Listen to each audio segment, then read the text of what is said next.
اور ہم پھر کہتے ہیں کہ اللہ سے ڈرتے رہو، بے شک اللہ تمہارے سب اعمال سے خبردار ہے۔ اور ان لوگوں جیسے نہ ہو جانا جنہوں نے اللہ کو بھلا دیا تو اللہ نے انہیں ایسا کر دیا کہ وہ خود اپنے آپ کو بھول گئے۔ یہی لوگ ہیں نافرمان۔ اہل دوزخ اور اہل بہشت برابر نہیں، اہل بہشت ہی کامیابی حاصل کرنے والے ہیں۔ اگر ہم یہ قرآن کسی پہاڑ پر نازل کرتے تو تم اس کو دیکھتے کہ اللہ کے خوف سے دبا اور پھٹا جاتا ہے۔ اور یہ مثالیں ہم لوگوں کے لیے بیان کرتے ہیں تاکہ وہ غور کریں۔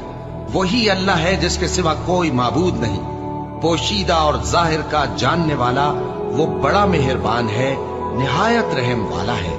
وہی اللہ ہے جس کے سوا کوئی عبادت کے لائق نہیں، بادشاہ حقیقی، ہر عیب سے پاک، سلامتی دینے والا، امن دینے والا، نگہبان، غالب، زبردست، بڑائی والا۔